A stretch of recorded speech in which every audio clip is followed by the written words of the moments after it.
If there's anything that has exposed the problems with the American healthcare system recently, it's the COVID-19 pandemic. Millions of Americans have been affected either directly or indirectly, and hundreds of thousands have died. The American healthcare system has failed the public for decades with outrageously high prices, lack of quality care, and inaccessibility for millions of Americans who have pre-existing conditions. The pandemic has been the nail in the coffin for the American healthcare system. The main problems with the American healthcare system can be sorted out into three main sections. The first section is prices. First, anything that is considered cosmetic by Medicaid or Medicare is not covered and must be paid out of pocket by the patient. This includes dental care, implants, dentures, eye exams, glasses, and hearing aids. These medical procedures and devices are essential for people to function normally and survive. In 2019, the Commonwealth Fund reported that insurance premiums for the middle class are growing faster than wages, leading to inaccessibility for the millions of Americans who can't afford the increasing premiums. Due to the increasing prices of surgeries in the US, Americans are dying at a higher rate from diseases like cancer. Studies have shown that the lower income of a cancer patient, the higher chance of death due to the lack of chemotherapy and tumor removal surgeries. There is also an alarming amount of crowdfunding campaigns being run in order to raise money for medical procedures. The Organization for Economic Cooperation and Development reports that Americans pay much more for healthcare than any other country in the world. The US spends $2.8 trillion on healthcare annually, or more than $8,500 per person.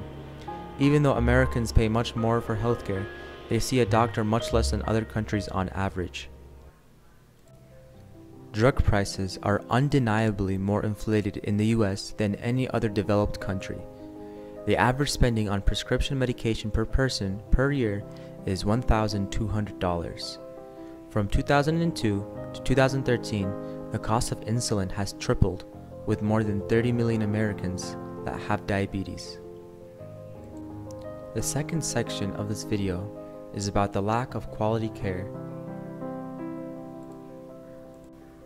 In the United States, there's virtually no focus on mental health, even though studies have shown that mental health treatment leads to lower drug abuse, obesity, and suicide rates, while increasing life expectancy. The United States is also ranked 37 out of 100 countries in terms of quality of healthcare, even though it is 17.7% of their economic spending. One major factor for the lack of quality in American healthcare is the system of rewarding more treatment instead of better treatment. Doctors get paid more based on the amount of patients they can clear, rather than how well they can treat them. This has led to one of America's worst domestic problems: over-medication.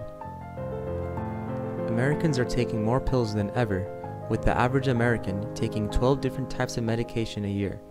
Antibiotics are the most overprescribed, which leads to antibiotic-resistant bacteria, resulting in 2 million infections and 23,000 deaths annually.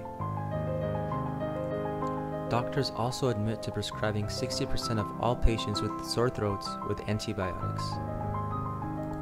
In 1988, 44% of Americans with mental health disorders were being treated with psychiatric drugs, such as antidepressants. Today, that number is 57%. About 5 million children suffer from ADHD, and nearly 2 million are prescribed stimulants such as Ritalin. Because of this overprescription, Ritalin is one of the most abused prescription drugs by young people. In 2012, 259 million prescriptions were written for painkillers and other opioids, causing over 17,000 deaths from overdoses. All of these deaths and cases of drug abuse have been a result of doctors being rewarded for treating more instead of better. The third section of this video is about the lack of access in healthcare. To put it simply, the middle class does not have access to good healthcare. Vision and dental care is inaccessible due to the lack of coverage by a majority of insurance companies. There is also no coverage for drug rehabilitation, nutritionists, and psychiatric evaluations, leading to an increase in drug abuse, obesity, and suicide rates. Even though America spends the most on healthcare, half of that taxpayer money only benefits 5% of the population. There is also a shortage of medical personnel due to the overpriced cost of med school. In the 1960s, the cost of producing a doctor was $40,000 adjusted for inflation, while today it is $300,000. 49% of Americans are covered by their employer's insurance. 5% are covered by their individual insurance. 16% are covered by Medicaid, which are pregnant women, disabled people, and low-income Americans. 12% are covered by Medicare, which are the elderly and the disabled, while a whopping 16% of Americans remain uninsured. 1/5 of poor children have no health care, compared to the 3% of children who come from rich families that also don't. Many Americans don't have access to health care due to the deadlines and strict policies of employer health care. Some have to wait a year in order to apply because they either missed the deadline or were just hired. Many insurance companies also increase their profit margins by denying people with pre-existing conditions. Numerous studies have shown that healthcare in Black and brown communities is vastly inferior to the rest of the United States. These inequities must be eliminated to allow more access to all Americans.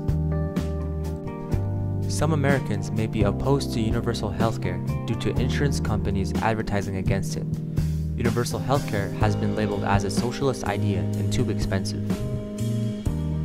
In reality, the United States is still experiencing side effects from the Red Scare from the 1940s and 50s, where government programs that helped poor people were labeled as socialist or even communist, when in reality, they were closing the wealth gap. People would also pay much less with universal healthcare due to the cut in costs of medication and premiums. Some are nervous about the increase in taxes when in reality, if you make less than $400,000 a year, you won't pay any more in taxes. In fact, you'll pay less.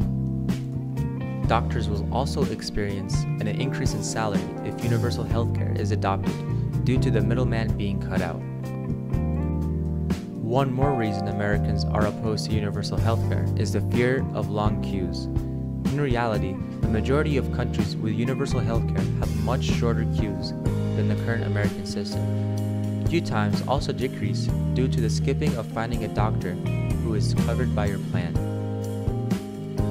The current healthcare system is a flawed product of a World War II tax code which allowed companies to provide healthcare for employees tax-free. This was done to stop labor unions from shutting down production. The government loses out on $260 billion a year from not taxing company health benefits, which both Democrats and Republicans hate.